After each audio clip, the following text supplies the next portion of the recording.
se haya realizado pues de manera ética, lo que significa que se puede considerar fiable y digno de confianza. Todas esas publicaciones se pueden considerar fiables y dignas de confianza. Desafortunadamente, no todos se adhieren a los principios de ética en publicación, ya sea intencionalmente o no. Las prácticas poco éticas en la investigación y la publicación erosionan la confianza en los resultados de las investigaciones que se publican.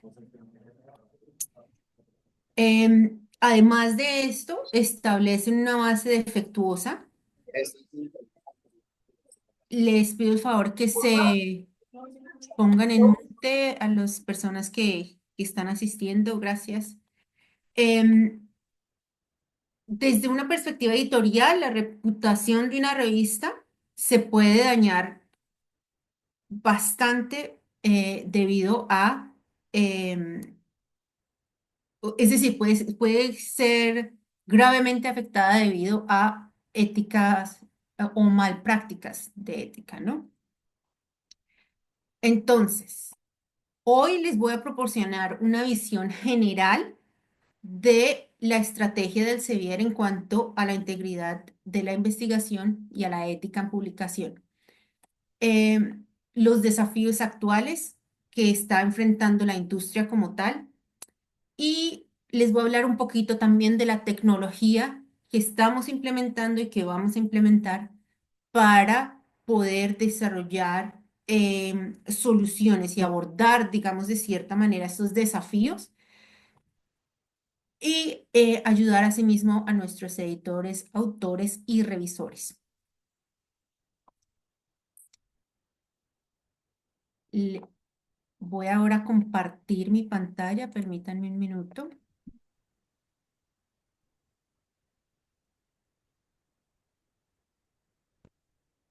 Entonces, ¿me pueden confirmar si ya... Sí, ya podemos ver. Sí, perfecto. Entonces, vamos a hablar de la confianza y transparencia en el Sevier. La continua misión del Sevier es salvaguardar la integridad de la investigación al ayudar a facilitar el proceso de revisión por pares y editorial riguroso y transparente. Nuestros editores se encuentran obviamente en el corazón de nuestra capacidad para mantener estos principios, tanto a través de su supervisión y coordinación de la revisión por pares, como de la evaluación editorial de las presentaciones o de las entregas que hacen a nuestras revistas. Em, Asimismo, tienen su responsabilidad editorial en su responsabilidad la toma de acciones apropiadas ante todas las alegaciones de mala conducta ética. Sin embargo, nosotros como entidad, como compañía pues, editorial, ofrecemos un soporte en cuanto a ética y un soporte legal también allí. Obviamente, la idea es eliminar cualquier mala conducta ética para asegurar que el registro científico sea corregido de manera adecuada. En este orden de ideas, puedo compartir con ustedes que en los últimos años ha habido una revolución en cuanto a ética.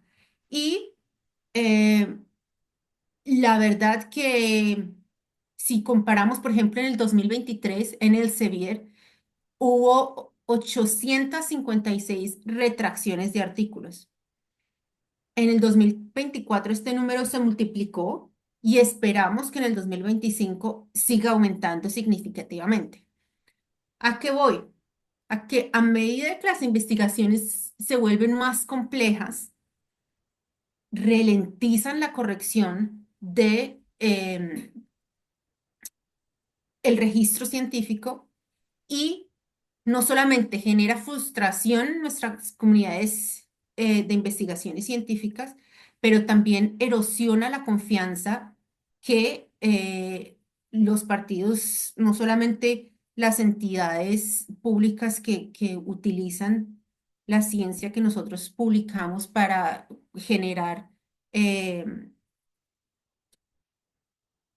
cambios y basar, digamos, sus políticas dependiendo de la temática. Obviamente estamos hablando de transporte el día de hoy, pero también asimismo hablamos de medicina y de muchas otras áreas del conocimiento. Y todo esto nos lleva a no tener esa confianza. ¿Qué pasa? Nosotros, em, además de ver que el número de casos ha incrementado, también vemos, como ya lo acabo de decir, que la complejidad de esos casos incrementa también. Entonces, no sé si alguno de ustedes ha oído hablar de lo que se llama paper mills, que un caso de mala práctica nos genera, por ejemplo, 200 retracciones en un solo caso.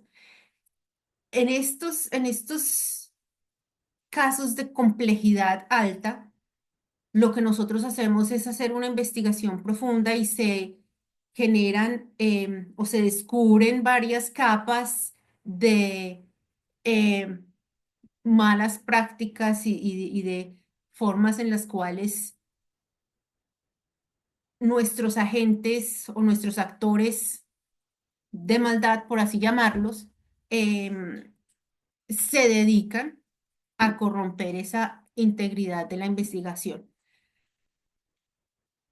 Entonces, nosotros para responder ante ese reto, hemos utilizado tecnología y estamos utilizando todos los datos que están a nuestra disposición, colaborando con no solamente nuestros editores, pero también con otras editoriales para crear políticas, mejores prácticas y además tratar de capturar estos malos actores y las entregas que no son éticas antes de que sean publicadas para que no lleguen a haber retracciones. Obviamente esto es algo, un escenario ideal, ¿no?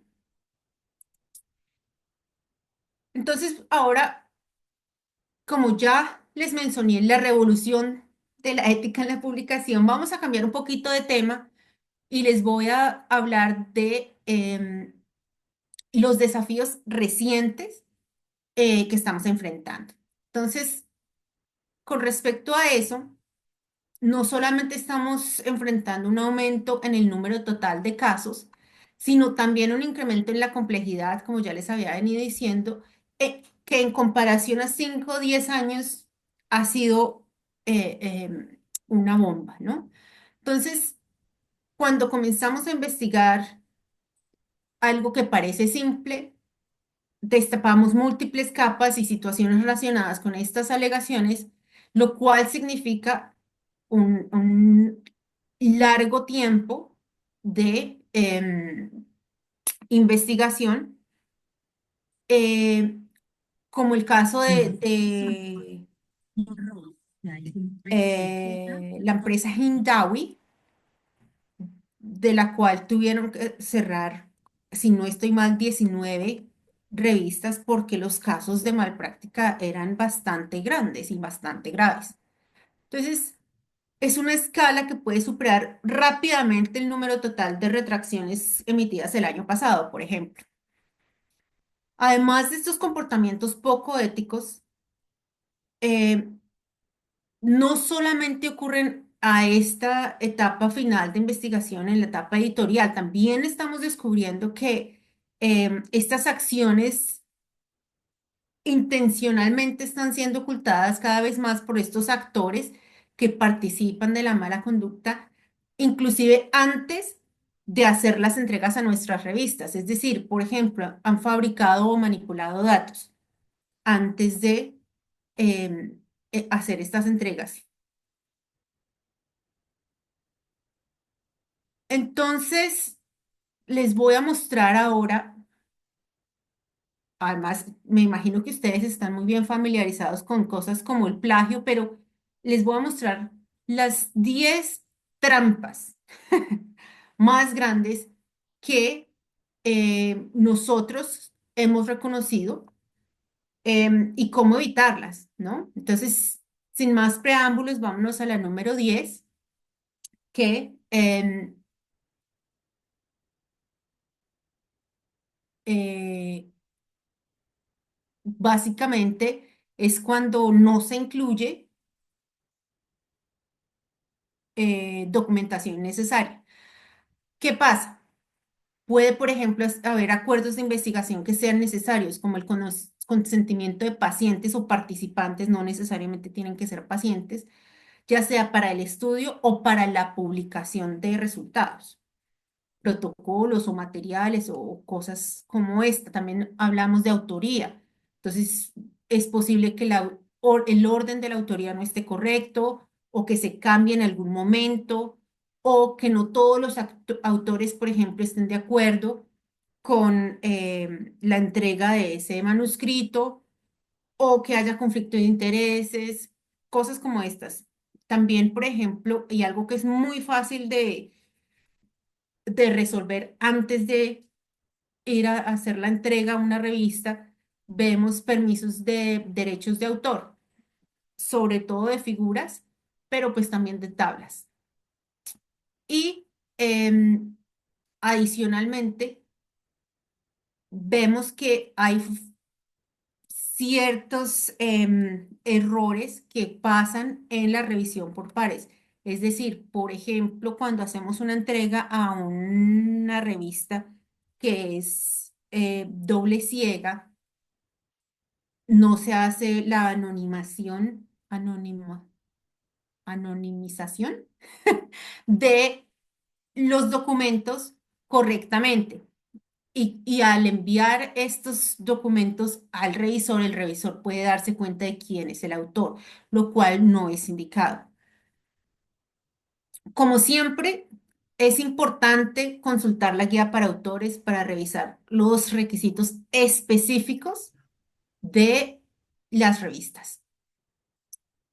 Hay mucho que considerar aquí, obviamente, pero es el primer paso, es el lugar donde uno debe empezar a hacer esta investigación de lo que se necesita éticamente. Entonces, por ejemplo, en el caso de Latin American Transport Studies, nosotros vamos a la página web. Aquí en la parte derecha está el enlace para ir a la guía de autores y una vez ustedes hacen clic allí, acá está toda la información de la ética y lo que se necesita para esta revista en particular, porque cada revista puede llegar a ser muy diferente.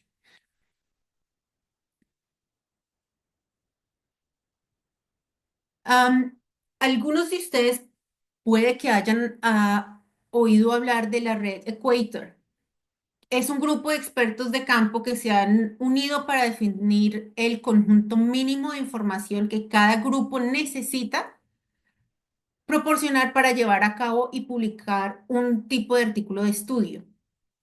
Ellos detallaron directrices de reporte para los tipos de estudio más comunes. Hay unos que no están todavía allí porque pues se hicieron únicamente los más comunes y está un poco más especializado para la parte clínica. Sin embargo, en las ciencias sociales, que es como digamos la parte que nos corresponde, em, también pueden llegar a ser bastante útiles. Nuestras propias políticas, como ya les había dicho, pueden variar de una revista a otra, pero esperamos que los experimentos con humanos, animales o no necesariamente directos sigan los estándares éticos aplicables de acuerdo al Acuerdo de Helsinki y a las directrices ARRIBE, respectivamente. Em, Entonces, es asegurarse que estas aprobaciones estén en lugar, no solo para la publicación, pero también para el tiempo en el que se hace el estudio como tal desde el inicio, ¿no?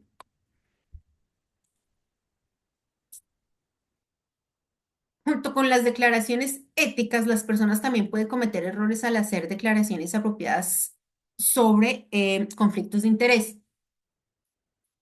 Un conflicto de interés se refiere a un conjunto de condiciones en las que el juicio profesional sobre un interés primario, como la validez de la investigación, puede verse influenciado por interés secundario, como lo puede ser una ganancia económica. Una declaración de interés es una afirmación del autor que indica que no existe ningún interés financiero o personal o creencia que pueda afectar su objetividad. Es posible que haya conflicto de interés. Si lo hay, se debe ser transparente y se debe declarar la fuente y la naturaleza de ese conflicto de interés. Los revisores y los editores también pueden tener conflicto de interés, entonces también es necesario que los editores y revisores pues, sean transparentes em, en este tema.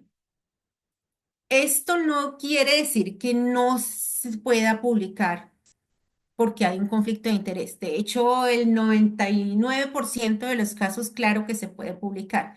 Lo importante es ser transparente y destacar los posibles conflictos de interés que hayan. No necesariamente, como les digo, prohíben esa publicación, sino que el manejo de esa publicación o de ese manuscrito antes de ser publicado eh, es diferente.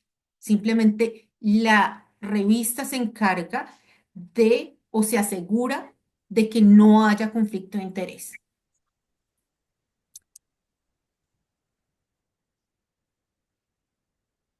Ahora, en cuanto a autoría, hay muchos casos y muy diferentes. Sin embargo, quiero acá primero establecer lo que se debe constituir o lo que debe ser em, establecido como autoría. Hay cuatro criterios fundamentales para esto. Primero, contribuir sustancialmente a la concepción y diseño o adquisición de datos o análisis e interpretación de datos. Em, redactar el artículo o revisarlo críticamente para asegurarse del contenido intelectual de este, dar su aprobación a la versión final que se va a publicar o que se va a entregar a una publicación y aceptar la responsabilidad en todos los aspectos del trabajo que se ha hecho. Es decir, deben garantizar que investiguen y resuelven todas las cuestiones de integridad de esta investigación. Entonces, teniendo en cuenta estos cuatro criterios, hay casos en los que hay primer autor, que es el que conduce y supervisa la toma de datos, el análisis de datos, hace la presentación, la interpretación y resultados, y además pone el artículo, lo termina, digamos, y lo entrega. Sin embargo, no necesariamente el primer autor es aquel que es el autor de correspondencia. Puede haber los dos roles separados. El autor de correspondencia es el que no solamente participa en Maya, autoría, hoje vai estar sino también, sino también que se entrega de hacer, perdón, se encarga de hacer la entrega a la revista y de hacer todo lo pertinente en cuanto a las comunicaciones de dicha entrega. Obviamente, como les decía, los coautores deben tener estos responsabilidades adicionales, ¿no? Durante la entrega.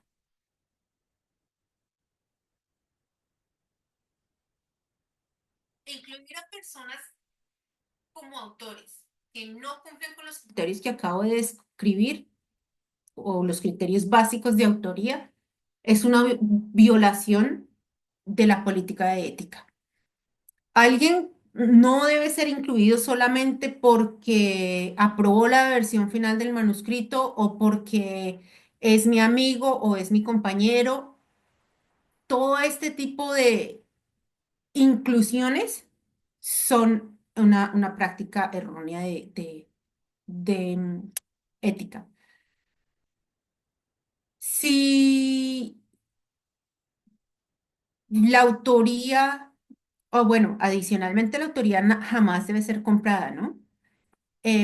Adicionalmente puede que haya discusiones durante la presentación o la publicación la vida de esa entrega en una revista. Eso puede resultar en retrasos de la publicación como tal. Adicionalmente, puede presentarse que se deba hacer una expresión de preocupación, es decir, esto se pone en la página de la revista enfrente de la publicación y es una expresión de preocupación ya sea de los editores o de la compañía editorial. Pueden haber también retracciones y es algo que, por favor, quiero ser muy clara en este sentido. Una retracción no quiere decir que el artículo se tome o se borre de internet. Quiere decir que ese artículo se le pone una nota, la cual expresa que este artículo tiene bastantes preocupaciones en cuanto a su contenido o a su ética y muchas veces los autores pueden llegar a verse em, afectados en su reputación, ¿no? Entonces, piensen por favor cuidadosamente y asegúrense de que todos los autores estén de acuerdo antes de entregar un artículo a una revista. Esto ya lo había dicho. Sin embargo, estas son algunas de las consecuencias que puede llegar a tener una situación como esta, ¿no?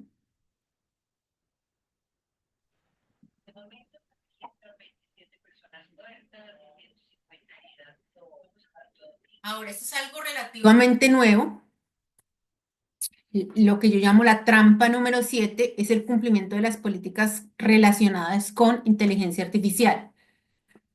Em, Primero, no pongan la inteligencia artificial como coautor de un artículo. Esto no solamente es una retracción inmediata, sino que la reputación de los autores inmediatamente se ve afectada. Adicionalmente a esto, em,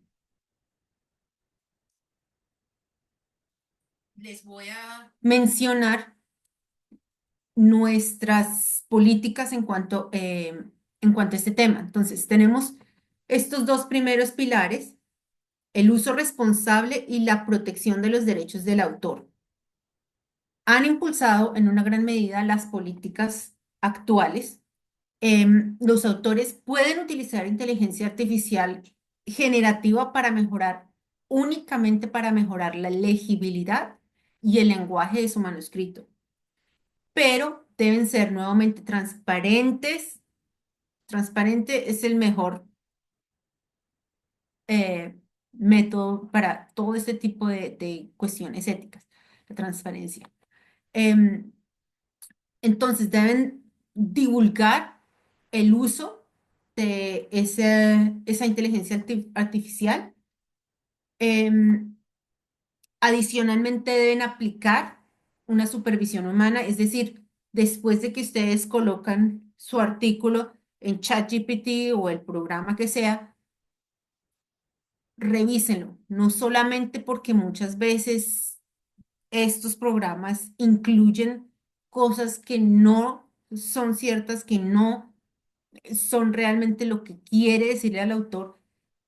Adicionalmente, hay cosas que al tratar de mejorar el inglés, cambian totalmente el sentido de lo que están diciendo. Entonces es súper importante el tener ese paso adicional de supervisión humana. Em, Además, está la necesidad de la responsabilidad sobre el contenido. Entonces, un programa no puede ser responsable del contenido que genera. Más bien son los coautores los que se hacen responsable de ese contenido. Nosotros tampoco permitimos el uso de inteligencia artificial para crear o modificar figuras, imágenes o trabajos artísticos, ya que pues no podemos certificar que la imagen creada no infrinja la ley de derechos de autor. Am, Hay excepciones para su uso en el arte de portadas y cosas em, o artículos que se dedican específicamente al análisis de dichos em, programas. Pero cada uno de estos casos debe someterse a una revisión legal antes de la publicación. Por último, no permitimos que los editores o los revisores suban ninguna parte de un manuscrito a ninguna de estas aplicaciones para no infringir los derechos de autor y no violar, pues, las políticas de confidencialidad. Lo siguiente que vamos a ver es la manipulación de imagen. Em, Existen formas legítimas de alterar imágenes. ¿Cuáles son estas formas legítimas? Por ejemplo, es perfectamente aceptable ajustar el brillo para que se pueda hacer una imagen mucho más legible, el contraste o el balance de color de una imagen, ¿sí? Por razones de claridad. Pero solo si esos cambios se aplican de manera uniforme a toda la imagen y no oscurecen ni eliminan ninguna información original. No se puede cambiar el brillo o el contraste para ocultar bandas o artefactos dentro de esas imágenes. Em, Obviamente tampoco se puede eliminar selectivamente características de las imágenes, como en este caso que vemos acá.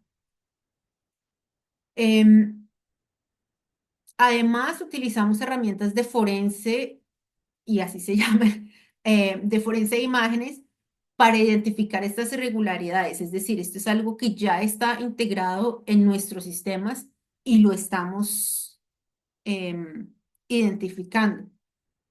Y adicionalmente, identificamos irregularidades y duplicidades dentro de las figuras. Así que no se sientan tentados a embellecer los datos, por favor.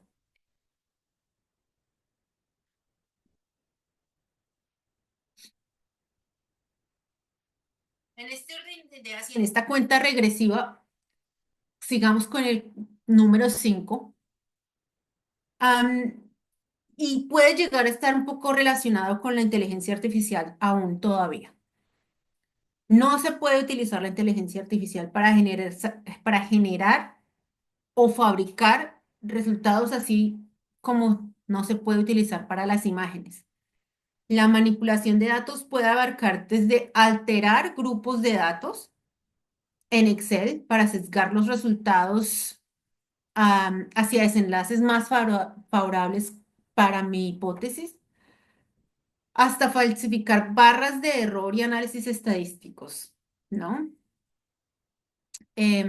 Esta práctica poco ética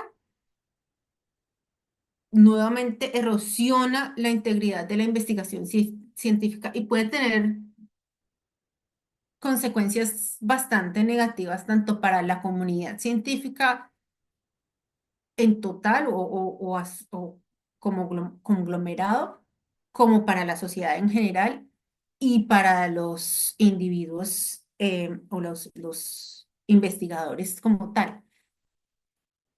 Em, un ejemplo muy práctico proviene del estudio sobre la vacuna MMR, de Andrew Wakefield en 1998 que falsamente afirmaba un vínculo entre la vacuna contra el sarampión, las paperas y la rubiola y el autismo. Esto provocó una disminución en las tasas de vacunación y brotes subsiguientes de enfermedades prevenibles, poniendo en riesgo la salud de muchas personas, especialmente de niños. Entonces, el impacto acumulativo de los casos de falsificación de datos erosiona la confianza en la ciencia y la academia. Y realmente estos son los fundamentos de verdad y de integridad y la investigación imparcial. Puede llegar al escepticismo público como nos pasó con la vacuna, socavando la credibilidad de los expertos y de los hallazgos científicos. ¿Qué pasó? Em, Nuestra siguiente trampa se centra en el plagio y la superposición textual. Yo creo que todos hemos escuchado y es decir, en nuestra cabeza fácilmente podemos asociar la copia literal o la copia textual exacta de un plagio. ¿Qué hay del reciclaje de texto o autoplagio o la paráfrasis? Em, Creo que se llama paraphrasing. Em, Todo esto puede parecer inofensivo, pero hay razones convincentes por las cuales desaconsejamos estas prácticas, incluso cuando los actores se basan en sus propios trabajos.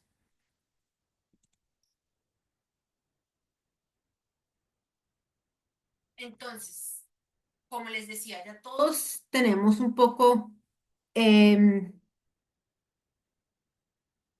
establecido y muy conocido lo que es el plagio como tal.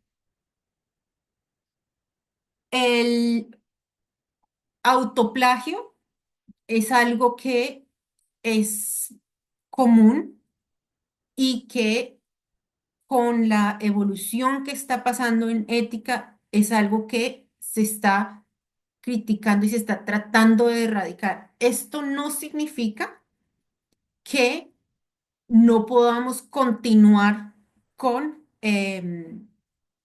digamos, o en la misma vía en la que vamos en nuestras investigaciones. La responsabilidad de los investigadores es aportar nuevas ideas, nuevos e innovadores cosas y situaciones en sus campos, promoviendo obviamente pues la originalidad y la creatividad.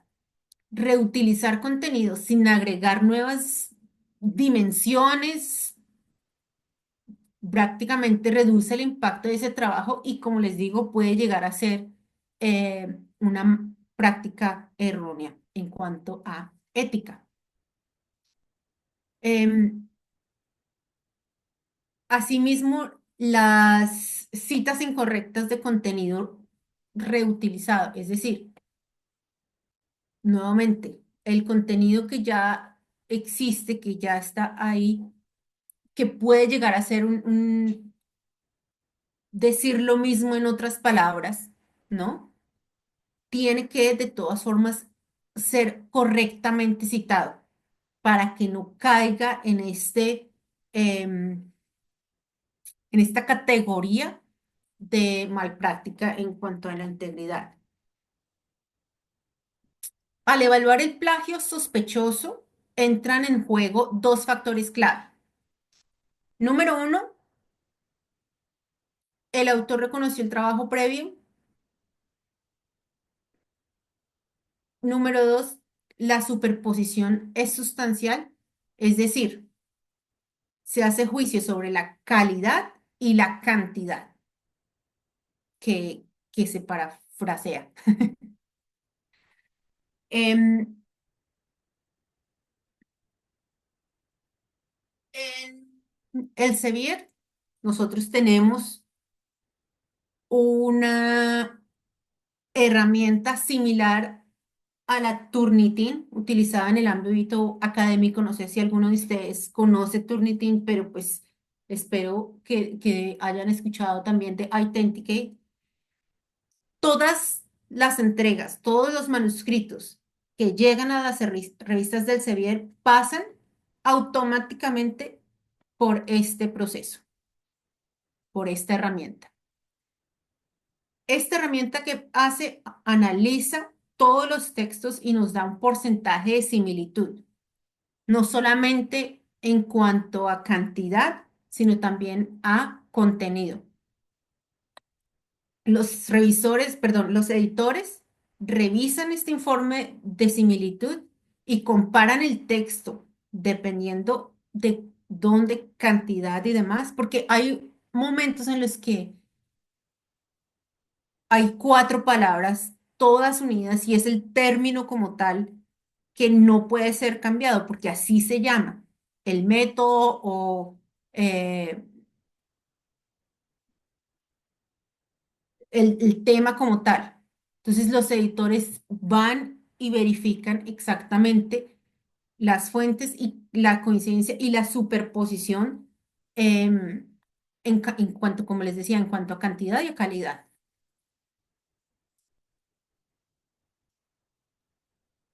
Antes de pasar a esto, obviamente, si nosotros encontramos, nosotros como editores encontramos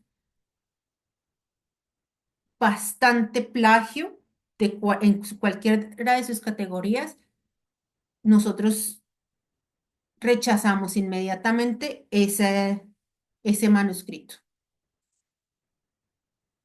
Em, en cuanto a la edición de lenguaje, hay servicios de lenguaje que hacen que lo que generan, y no solamente servicios de lenguaje,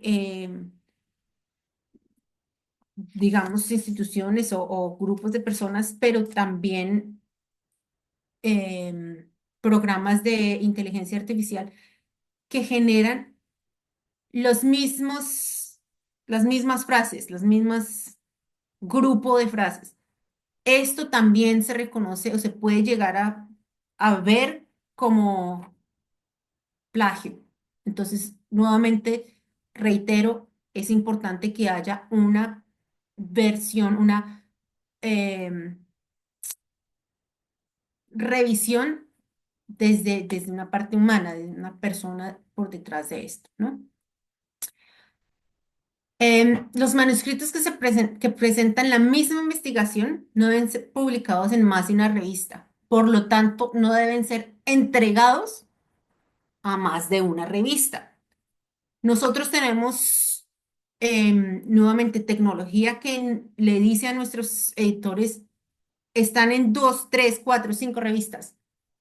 Si este llega a ser el caso, todas las revistas van a rechazar ese manuscrito inmediatamente. Entonces, el autor, de hecho, tiene la responsabilidad de asegurarse de que esté presentando un trabajo de investigación original, de alta calidad, bien redactado, y que lo envía como original a una revista, ¿sí? Porque no solamente se pierde el tiempo de los editores, de los revisores, pero también del autor como tal y puede llegar a perder la posibilidad de publicar ese artículo como tal, porque ya hay ese historial de que lo entregó a más de una revista.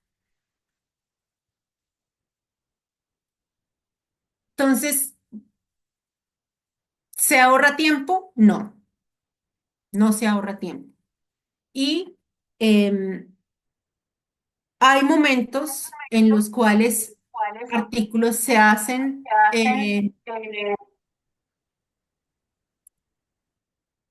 un momento, creo que hay alguien, ya. Hay momentos en los que artículos se hacen visibles o se publican en Internet como preprints. Esto sí es aceptado, pero es importante que en su carta de, en su carta de entrega como manuscrito, lo identifiquen, es decir, transparencia siempre.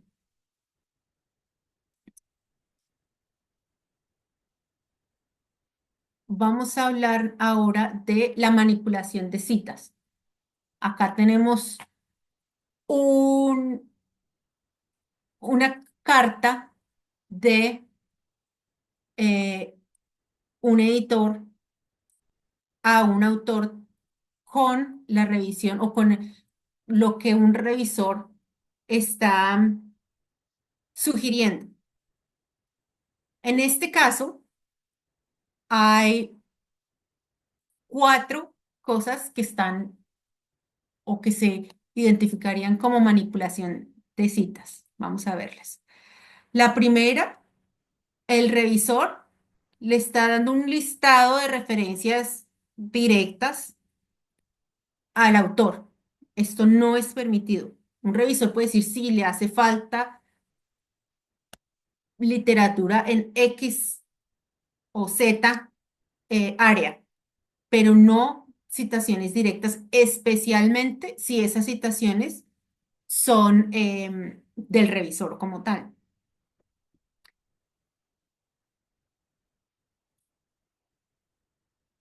Otra cosa que no es o no debería suceder es que el editor diga, si usted hace esos cambios, yo le acepto esa entrega. Lo siguiente es hacer referencia directa a em, publicaciones de la revista como tal. Obviamente, y esto es, quiero dejarlo muy claro, obviamente hay momentos en los que, y de hecho se espera, que si usted está entregando un manuscrito a una revista, usted tenga en su listado de referencias em, artículos que esa revista ha publicado. Pero lo que no es permitido es que esto sea una condición o que se le diga al autor, usted debe hacer esto y esto y esto. Es, como les digo, es esperado que eso pase y un editor les puede decir, usted no ha referenciado ni un solo artículo de mi revista. ¿Está seguro que es a mi revista la que usted quiere aplicar? Es decir, tiene que haber cierta correspondencia en cuanto a temática y al scope de la revista. Sin embargo, es el apilamiento, lo que vemos acá, tres referencias, etcétera, etcétera, ¿no?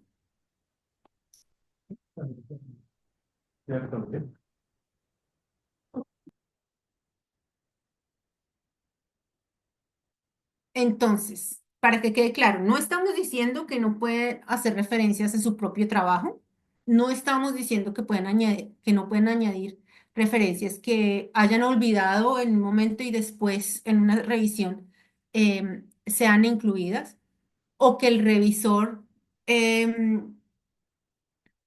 perdón, o que hayan sido publicadas en la revista o sugeridas por el revisor. Sin embargo, lo más importante acá es pensar, estas citaciones, estos artículos, sí tienen que ver con mi artículo como tal. Sí vale la pena, sí le está añadiendo a mi artículo. Si la respuesta a esa pregunta es sí, perfecto, no hay ningún problema. Si la respuesta a esa pregunta es no, no se sientan obligados a hacer esas inclusiones porque ustedes están actuando consecutivamente con las éticas y además es su responsabilidad. Ustedes se están haciendo responsables cada vez que hacen un cambio a su entrega. En este orden de ideas, vamos a hablar también de journals que se consideran predatorios. Em, y este es casi que lo último, prometido. Em,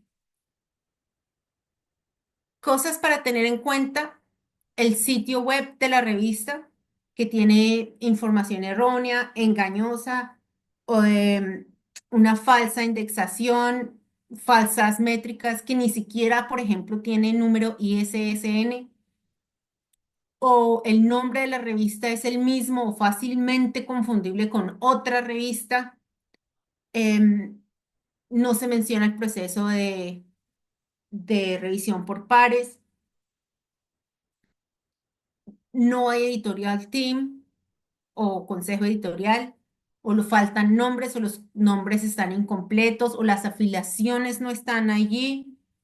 Em, hay tarifas obligatorias, eso también es importante. No hay política sobre ética en ninguna parte en esas páginas. Entonces, estas son cositas para tener en cuenta. También el tiempo. Les garantizan que en 2 semanas les van a tener un resultado. Es imposible garantizar tiempos de publicación. Em, por último, las paper mills. Estas son compañías profesionales que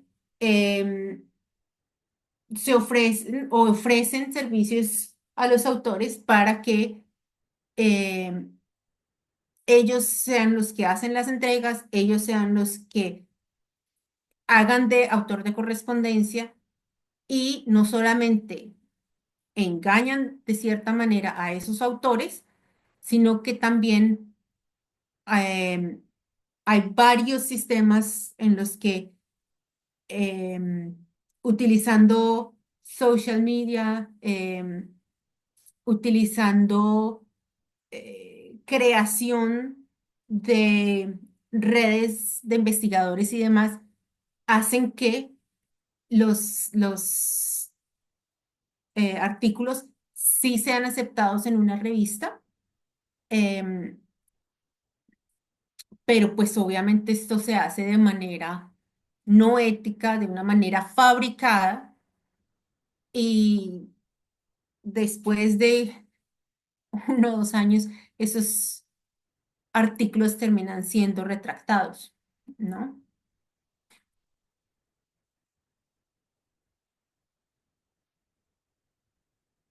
Estas son las características más, eh, bueno, fundamentales de lo que son paper mills.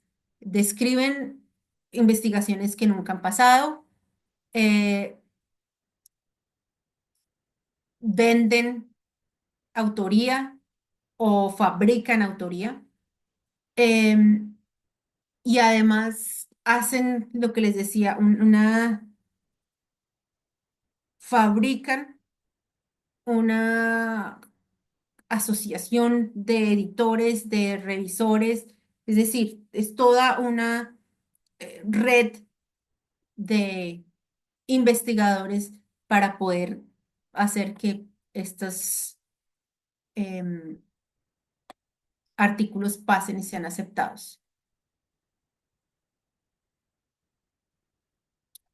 Entonces, ¿qué pasa? Porque si bien la responsabilidad de las investigaciones éticas y las correcciones recae en nosotros como editores y sobre todo al editor en jefe, ¿qué pasa?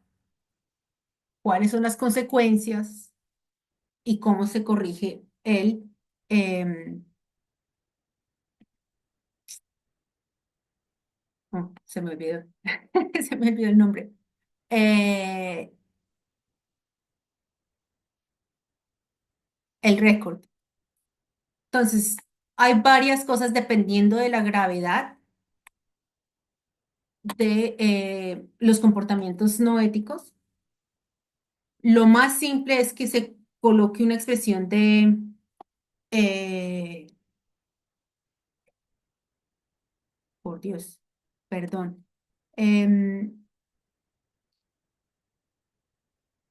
una expresión de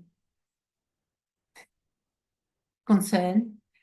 Em, esto pasa cuando la investigación todavía está en curso o cuando no hay evidencia que concluya de una manera o de otra. Se puede llegar a tener un erratum o un corrigendum. Esto ¿Cuál es la diferencia? El erratum se hace cuando es el publisher, es decir, nosotros, los editores, los que han introducido los errores. Por ejemplo, el orden de los autores se cambió, por decir algo. Es un corrigendum cuando el error es menor, pero no fue introducido por nosotros, sino por los autores. Las extracciones es lo más común, es o pasa cuando hay errores grandes, significativos, em, cuando hay violaciones éticas o cuando el proceso de revisión por pares está comprometido. Que se remuevan artículos de Internet no suele pasar. Las únicas posibilidades para que esto pase es que haya un riesgo en la salud de la sociedad, que se exponga la identidad de alguna de las personas que contribuyeron a determinado estudio o que haya, perdón, una eh, infringencia legal. Todo esto puede llegar a ser notificado a la institución de determinados investigadores, de los investigadores que actuaron, digamos, erróneamente. Em, Adicionalmente, pueden ser notificadas las em, funding bodies y pueden llegar a perder todos los privilegios editoriales de revisión, no solamente en nuestra compañía editorial, pero en todas las que colaboramos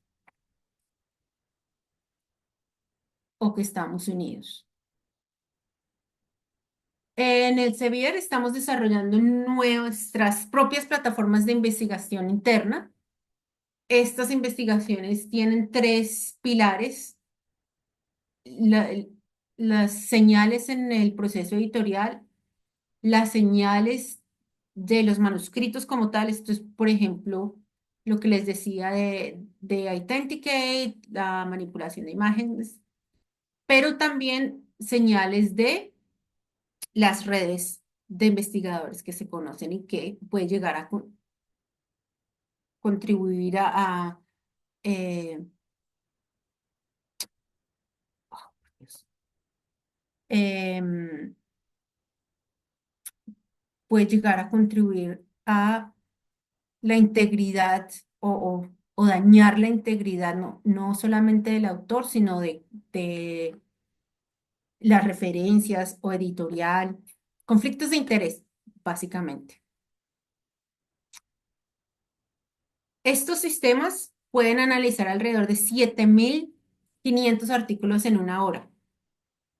Y en este momento todos nuestros artículos que están entregados a Elsevier están siendo analizados por estas tecnologías que estamos desarrollando.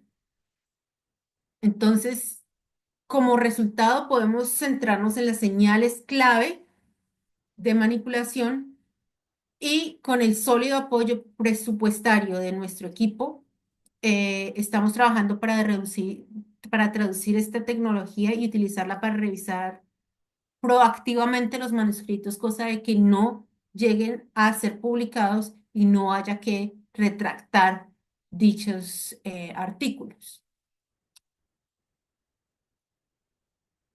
Ya, no era más. Perdón, me extendí muchísimo. Bueno, muchísimas gracias a Sonia por su presentación. Creo que haya, bueno, bastante completa. Por supuesto, el tema da para muchísima discusión, pero eso es el momento de abrir el espacio para si hay preguntas por parte del auditorio sobre estos temas. Pueden escribirlos en el chat o hablar. Bueno, en este momento, Darío Hidalgo, por favor, Darío, adelante. Víctor, muchas gracias. Muy, muy interesante y ilustrativa la presentación, e incluso para las cosas que podemos hacer como revisores, miembros del comité de la revista que Víctor y Ana dirigen. El, un punto que tal vez pasó relativamente rápido es que muchas veces los artículos se producen como en secuencia. Se llevan a una conferencia para presentación en conferencia y puede aparecer en las citas de la conferencia y luego van a otra conferencia distintos, mejorados, y luego si van a un paper. ¿Cómo se maneja esto para que no exista sospecha de plagio, de autoplagio? Porque realmente es un proceso que se llevan a las conferencias precisamente para recibir retroalimentación, se mejoran y se cambian y se puede llevar de una conferencia regional a una conferencia mundial y luego pues sí llevar a una revista. ¿Cómo manejar para que no se vea plagio? Normalmente lo que se hacen autores es indicar que fue presentado en tal conferencia, pero más allá no sé. Muchas gracias. Primero, obviamente, como le decía durante,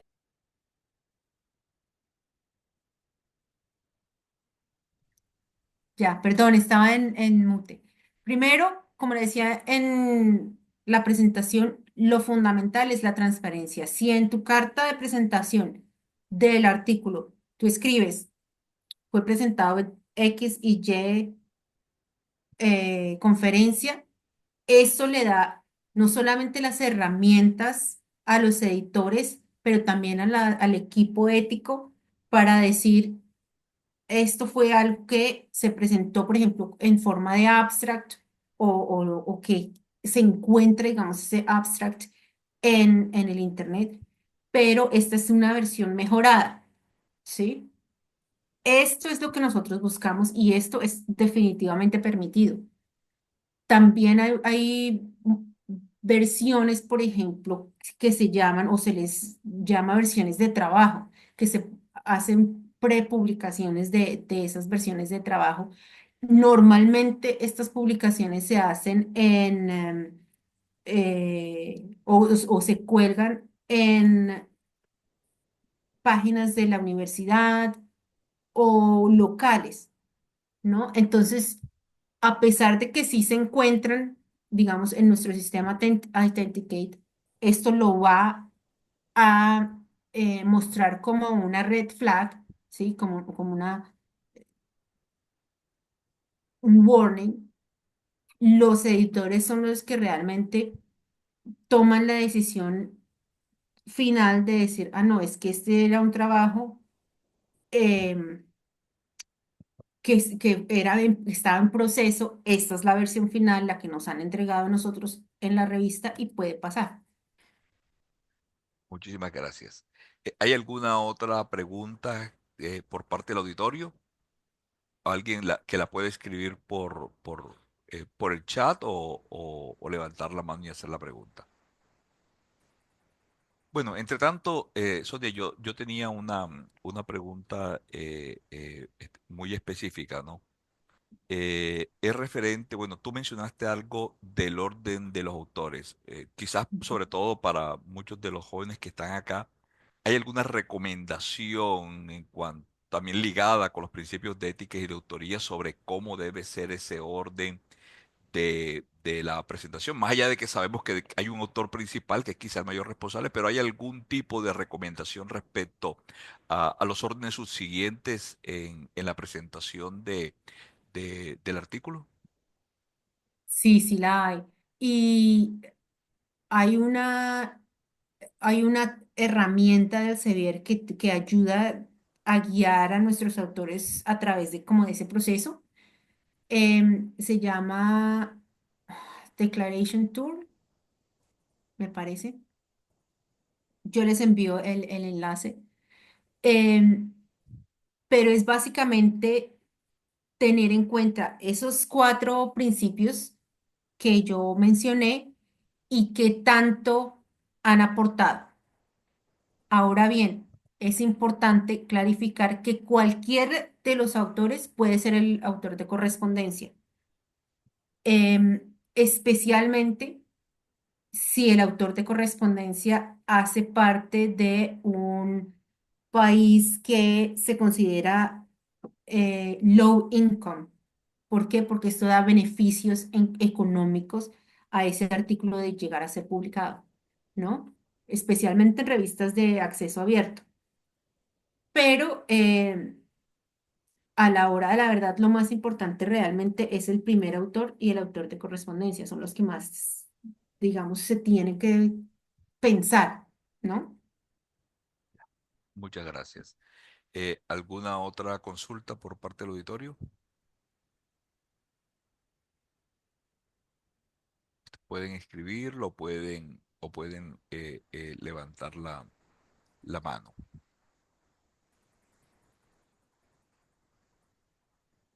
Bueno, otra consulta. Tú hablaste mucho de las revistas predatorias e infortunadamente la presión a la que se ven abocados muchas veces los investigadores por publicar. eh, Puede ser, por ejemplo, un estudiante de doctorado al que se le exige como requerimiento para poder defender su tesis que tiene que tener una publicación, o a veces de los profesores que para poder ascender en la escala de mérito. Todas estas circunstancias pues a veces también han llevado a una presión Sí. en el cual se encuentran atajos que tú has mencionado muy bien. Varios de ellos tienen su explicación en esta circunstancia.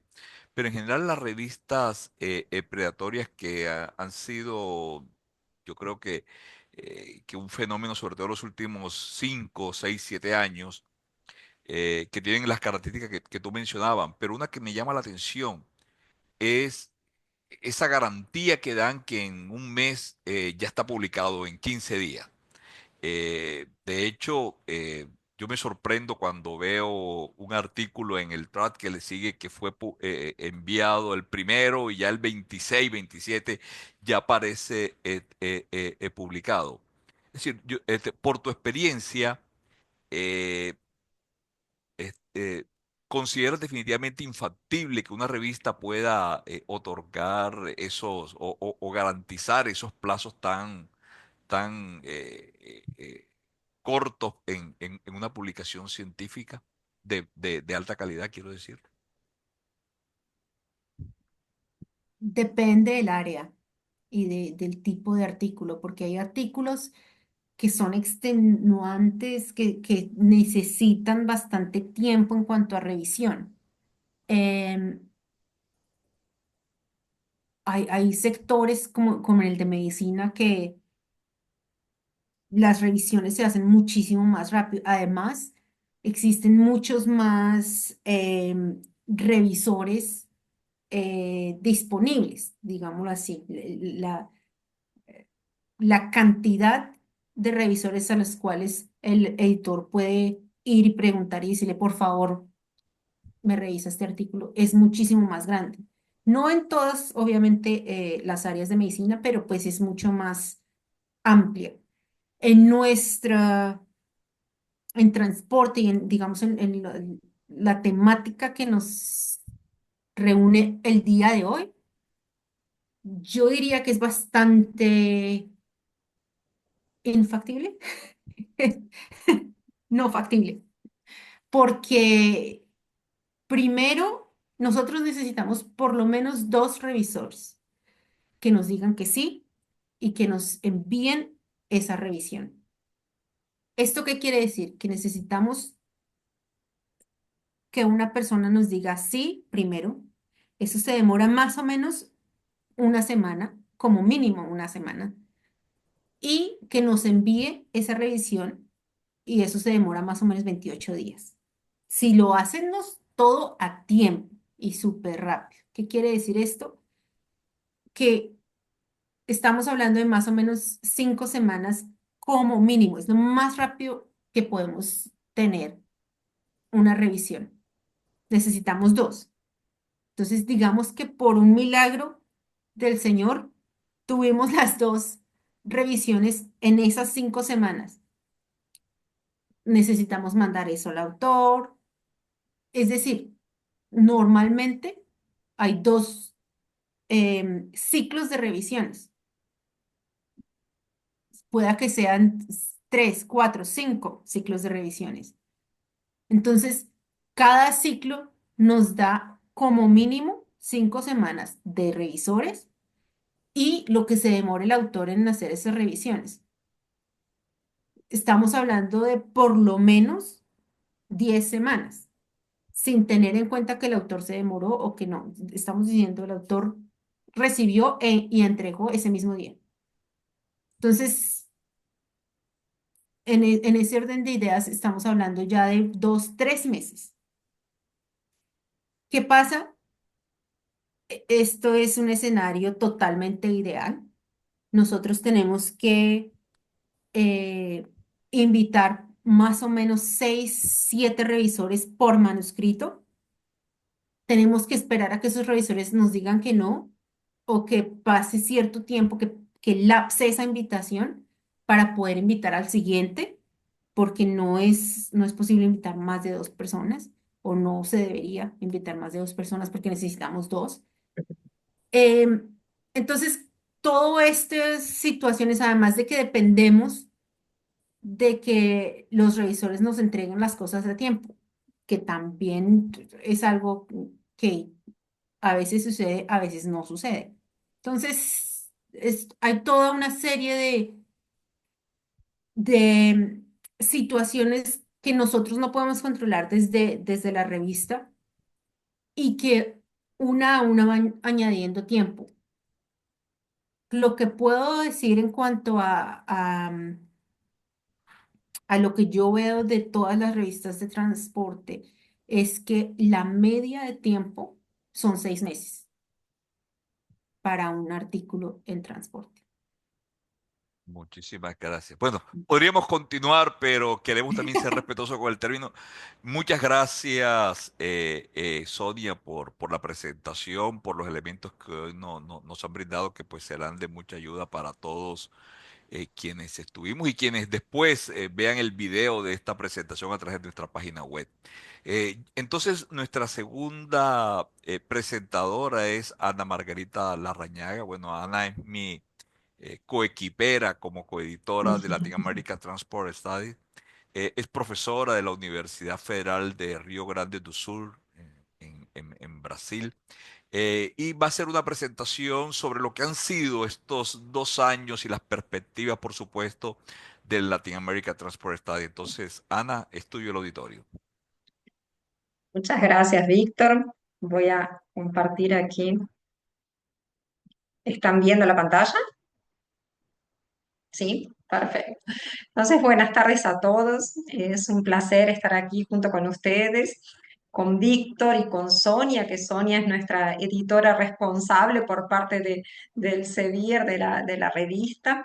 Entonces, es una gran alegría estar aquí con ustedes para poder compartir cómo estamos hoy, 2 años después del lanzamiento de la revista, lo que hemos logrado en este periodo y cuáles son los pasos al futuro, los pasos que estamos dando hacia el futuro. Entonces, la idea es abordar alguno de esos temas.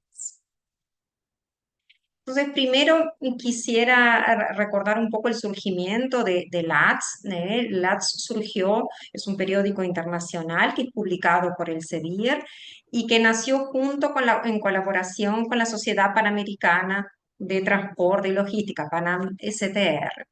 El lanzamiento de la revista fue en abril, 1 de abril de 2023. Entonces estamos cumpliendo 2 años justamente del lanzamiento de la revista. La revista ha crecido mucho en este periodo, entonces estamos muy contentos de poder compartir con ustedes ese crecimiento y esos avances. Lo que queríamos contar, algunos puntos que seleccionamos para compartir con ustedes, son la parte del flujo del manuscrito, la parte del número de artículos publicados, sometidos y demás, el tema de rapidez de tiempo para la publicación, la parte de visualización de contenido, indexación, que es un tema que queremos compartir con ustedes, y las llamadas especiales, que tenemos algunas llamadas abiertas. Entonces, pasando entonces para el primer punto de cómo estamos hoy, qué es lo que hemos logrado hasta este momento. tenemos 32 artículos publicados que están distribuidos en 3 volúmenes. El volumen 1, que fue el primer año, 2023, que es con 7 artículos publicados. El volumen del año pasado, el volumen 2, con 14 artículos y un editorial de bienvenida a la revista que elaboramos con Víctor. Y el volumen 3 de este año, que ya con unos pocos meses, y ya tenemos 11 artículos publicados, lo que nos deja muy, muy feliz con el progreso y el crecimiento de la revista. En relación al número de manuscritos, aquí tenemos unos gráficos que Sonia gentilmente nos compartió de los reportes, de los reportes del Sevier. Aquí, ¿qué es lo que vemos? Vemos el número de artículos que fueron sometidos, publicados y demás por año. Aquí tenemos 2023, 2024 y 2025. En las columnas amarillas, aquí son los artículos enviados, sometidos. Entonces vemos que tenemos un gran número de artículos enviados. En 2023, que fue el primer año de la revista, vemos aquí en esta columna, tuvimos 38 artículos enviados, lo cual es un excelente número. Algunos fueron sometidos, enviados en el inicio, entonces dio tiempo para hacer la evaluación y la decisión final en 2023 mismo. Algunos otros que fueron más para el final, ya la evaluación y la decisión fue en 2024. Pero vemos que tenemos un número bien interesante de artículos sometidos. Aquí estos gráficos muestran otras informaciones, como artículos que fueron aceptados en las barras azules, aquellos que en las barras, púrpuras, es que se llaman, o violetas, los rechazados en azul, los aceptados en púrpura, aquellos que fueron retirados del sistema de sumisión y, por último, aquellos que fueron publicados. Entonces, dos cosas que nos interesaría resaltar aquí de estos gráficos, ¿no? Del superior y que aparece también en la parte inferior. Primero, la cantidad de artículos que fueron sometidos. Es un buen número de artículos sometidos, una revista nueva, entonces quedamos bien satisfechos con el apoyo y con la participación de los investigadores.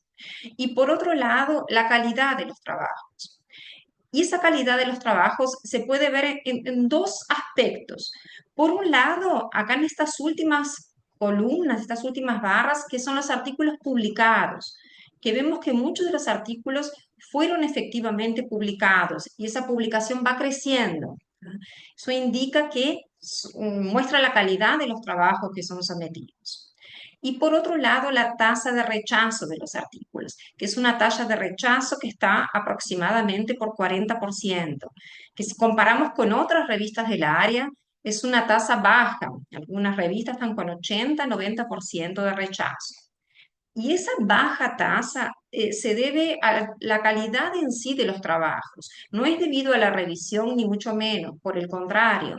La revisión es extremadamente cuidadosa, rigurosa, tanto por parte de los revisores, para los cuales agradecemos mucho por la seriedad y la responsabilidad que conducen ese trabajo, como también por parte del cuerpo editorial.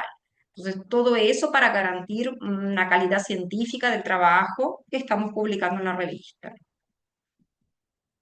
Aquí vemos los artículos por continente, la parte de distribución geográfica, cómo están distribuidos por continente. La mayoría de las submisiones fueron de América del Sur, pero vemos que tenemos en los 6 continentes, tenemos submisiones de todos, algunas menor, pero tiene una gran distribución. En relación a los 10 países con mayores sumisiones, vemos aquí que los principales, aquí está por año, ¿no? Primero barra amarilla 2023, 2024 y 2025. Vemos que Brasil, Colombia y Estados Unidos son los países que lideran el número de sumisiones. Cuando pasamos para los artículos aprobados, muda un poco los números, ¿no? Pero la tendencia más o menos se mantiene, ¿no? Aquellos que sometieron más trabajos, son los que tienen más trabajos publicados. Entonces, Brasil, Colombia, Estados Unidos continúan la lideranza, digamos, del número de artículos. y cómo estamos en relación a la rapidez, al tiempo entre que es sometido y publicado. Sonia comentó un poco sobre eso, hasta fue súper oportuno para tener una idea de otras revistas, cómo está ese tiempo de proceso. Aquí en este gráfico, entonces, lo que mostramos tanto para 2023, 2024 y 2025, el número de días que aparece aquí en este eje vertical, el número de días, primero en las barritas amarillas, sería el tiempo hasta la primera decisión. ¿Tá? Estos son aquellos artículos que realmente pasaron para revisión, ¿no? Aquellos que fueron ya rechazados por los editores son entre 1 y 3 días, ¿no? Estos son aquellos artículos que pasaron para revisión. Entonces vemos que 67 días aquí los últimos años, estamos hablando de 2 meses. ¿Ah? Y era el tiempo que Sonia comentaba, ¿no? Entre invitar a los autores, que ellos manifiesten que quieren revisarlo y todo ese proceso. Las columnas azules que muestran la decisión final editorial, donde decimos fue rechazado o fue aceptado. Y esas últimas dos columnas son la publicación, ¿no? Publicación online y publicación definitiva. Vemos que estamos entre 5 y 6 meses para esa publicación final del artículo, desde que fue enviado hasta que fue publicado. Es un muy buen tiempo, estamos satisfechos con ese tiempo, pero es un tiempo que podemos mejorar. Y ahí dependemos de la colaboración de todos, la colaboración de autores cuando hacen las correcciones, colaboración de revisores y nosotros como editores también. Entonces, estamos seguros que haciendo un trabajo en conjunto podemos mejorar aún más todavía ese tiempo y dar más agilidad para la revista. En relación a la visualización, aquí presentamos el número de visualizaciones por cada año, ¿no? De los artículos que fueron publicados durante todos los 3 años de la revista. Vemos que en 2024, por ejemplo, 11.782 visualizaciones. Cuando conversamos con Sonia, que nos mostró estos números, yo me quedé bien sorprendida porque realmente es un número bien alto de visualizaciones, ¿no? Lo que muestra el impacto y la difusión que la revista está teniendo. Si vemos esa distribución por países, entonces vemos que están siendo muchos trabajos visualizados. Aquí marqué el de 2024 solo para tener una referencia, que fue el año completo. Vemos que tenemos muchas visualizaciones en América Latina, Brasil, Colombia, Perú, pero también tenemos muchas visualizaciones de otras regiones. China, Estados Unidos, Reino Unido, por citar algunos, ¿no? Pero vemos que tenemos una gran difusión, no solo regional, sino que también internacional. Entonces, eso nos deja bien contentos en relación al trabajo, a los artículos que están siendo publicados. Aquí presentamos los trabajos, ¿no? El número de visualizaciones de cada uno de los trabajos. La idea no es crear una competición entre cuál trabajo fue más o menos visto, nada de eso, muy lejos de eso. Simplemente que un hecho curioso, ¿no? Que es aquí este número que aparece marcado, que ese 15 que aparece, es el número de menciones en redes sociales, ¿no? Entonces, el artículo aquí que aparece, que fue el más visualizado, claro que depende de otros factores, ¿no? No únicamente del tema de las redes sociales, pero curiosamente fue el único de todos que tuvo bastantes menciones en redes sociales. Aquellas menciones que el autor coloca, que comparte, que fue publicado un determinado artículo en tal revista, y que eso es compartido, es mencionado por otros. Esas son las menciones que aparecen aquí. Entonces, una cosa interesante porque estimula que tal vez difundir en redes sociales los artículos ayuda justamente para una mayor visualización del trabajo que está siendo realizado por los autores. ¿Cómo estamos en indexación? Bueno, una noticia súper feliz que nos deja, que creo que es la mejor noticia que yo quería compartirle junto con Víctor y con Sonia en el día de hoy, es que iniciamos el proceso de indexación en Scopus. Sonia está liderando ese tema y fue iniciado en febrero aproximadamente, ¿no? O sea, febrero, Sonia, que fue iniciado ese proceso y es un proceso que demora, ¿no? Pero más o menos para octubre, si todo ocurre bien, para octubre podemos finalmente tener la indexación Scopus. Entonces, eso es un logro enorme, que nos deja bien felices. Y todos los artículos, tanto que fueron publicados en el volumen 3 de este año como los anteriores, pasarán para tener la indexación Scopus una vez que la revista sea indexada, ¿no? Entonces, eso es una noticia que es realmente fantástica, súper entusiasma. Eso, palma, Sonia, exactamente. Es una cosa que nos deja muy, muy felices. Y esa excelente noticia se debe a un trabajo conjunto. Es un trabajo conjunto de varias partes, ¿no? De los autores y de los revisores, del equipo editorial, del cuerpo editorial, ¿no? Que somos más de 45 integrantes del cuerpo editorial que apoyan, dan credibilidad para la revista, dan visibilidad para la revista, y el apoyo del Sevier, sin duda, y también el apoyo de la Sociedad Panamericana de Transportes, que fortalece la visibilidad, difunde todos los trabajos. Entonces, es ese trabajo en conjunto que realmente nos deja muy contentos. Por último, queríamos compartirles las ediciones especiales. Estamos con dos llamadas abiertas para ediciones especiales, uno que se refiere al perfil de ciudad y otro que es el perfil de país. El perfil de ciudad, lo que buscamos es que tener publicados trabajos que muestren, que cuenten cómo es el perfil de las diferentes ciudades latinoamericanas, cuestiones demográficas, económicas, sobre el sistema de transporte, oportunidades del sistema de transporte, desafíos, tanto para ciudades cuanto para países, ¿no? Las ediciones están dentro de la página, hay una guía bastante detallada para cada uno de ellos de lo que esperamos o puntos que sugerimos para abordar en cada uno de los artículos. Entonces, es un guía bastante detallado de los diferentes puntos, ¿no? Claro que son sugerencias, pueden incluir otros. La llamada para el perfil de ciudad es el 31 de julio y para el perfil de país es el 31 de octubre. Tenemos ya publicados dos, un perfil de país, que es el de Brasil, y un perfil de ciudad, que es el de Belo Horizonte, en Brasil también. Entonces, invitamos a todos los autores de sus diferentes ciudades y países para escribir sobre sus ciudades, sobre sus países y enviar esos trabajos. Lo que sería interesante que pensábamos es de que nos envíen por email. Estamos pensando en trabajar determinada ciudad o determinado país para evitar sobreposición, que hayan cuatro trabajos sobre la misma ciudad. Entonces, si tienen planificado escribir sobre una ciudad, nos envíen, así vemos si tal vez pueden trabajar en conjunto con otros autores. Creo que eso sería bien, bien interesante.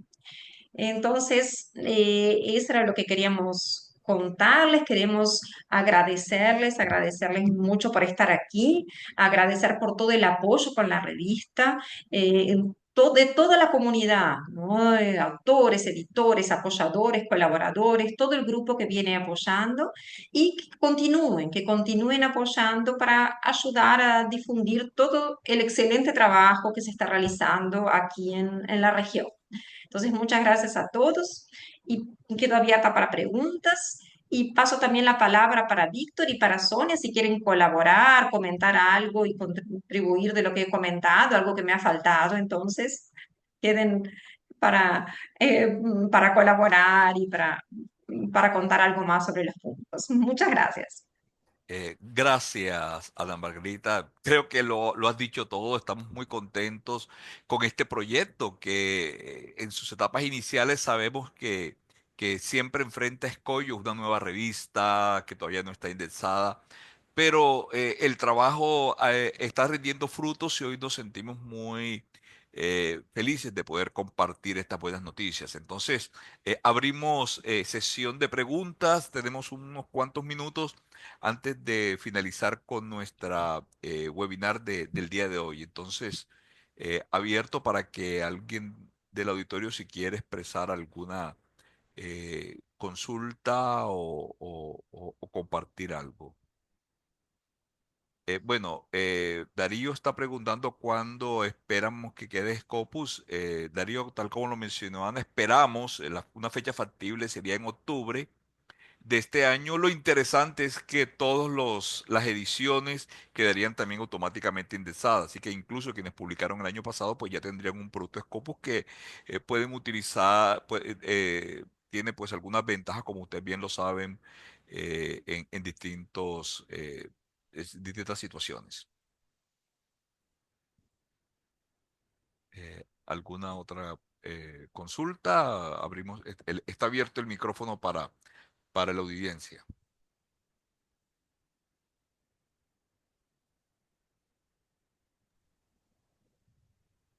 No, Adelante, Ángelo. no, una pregunta solo a Ana María de curioso. ¿Qué requisitos había para que fuera, para que pudiera indexarse en Scopus? Y después de eso, ¿cuáles son los pasos para potencialmente ser Web of Science o con lo que... Sí, eso. Bueno, creo que la pregunta es más para Sonia, que conoce más esos procesos. Disculpe. Ya. Para Scopus hay varios requisitos. Por ejemplo, disponer o presentar toda la parte de ética en la guía para autores, la parte de eh, peer review, también todo eso debe estar bastante claro. Cosas como el editorial board, todo el consejo editorial debe estar disponible, debe estar obviamente acreditado. Eso es algo que ellos revisan. Adicionalmente, revisan em, las especializaciones de cada una de esas personas y que esas especializaciones correspondan al scope de la revista.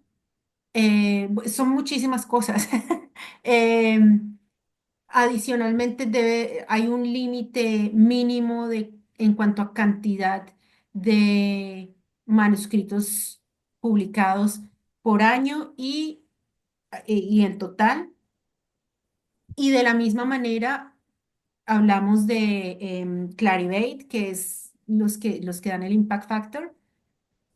Ellos también tienen un mínimo de cantidad por año, tienen un mínimo de cantidad en cuanto a artículos publicados por el editorial board, por ejemplo, debe ser un 10% o menos.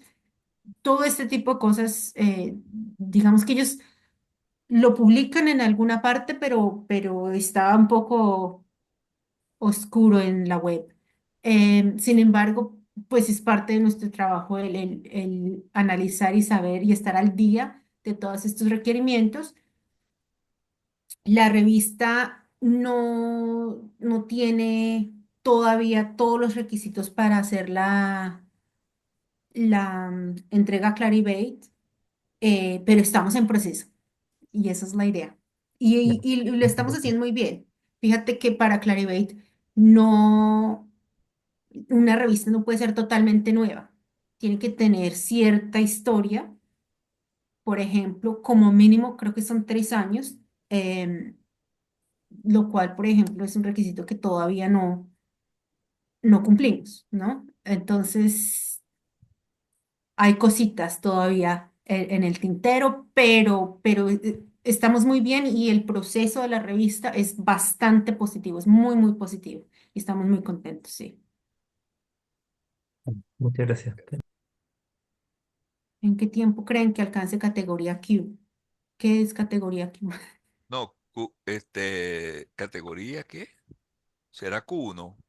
Ah, no, no, es que lo que pasa es esto, el Q, todas las revistas tienen un Q, eso depende del cuartil en que se encuentre, puede ser Q1, Q2, Q3 o Q4, eso Ujú. depende pues de las citaciones que tenga. Sí. Entonces, ya es el decir en qué cuartil va a estar, pues dependerá de las citaciones que tengan los artículos Ujú. de la revista. Sí, O sea, no hay una categoría SKU, sino que hay un cuartil en el cual va a estar dependiendo de las publicaciones que tenga en relación con las otras revistas que estén dentro, digamos, de la misma área de indexación, dentro de la misma área de conocimiento, correcto, sí. de la misma temática. Bueno, eh, queremos ser respetuosos con el tiempo, nos hemos cedido algunos minutos, muy pocos de lo planificado, pero estamos convencidos que ha valido la pena.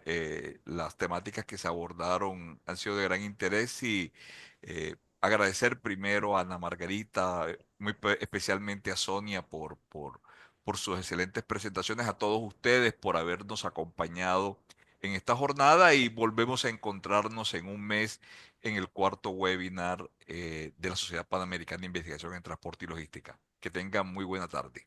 Hasta pronto.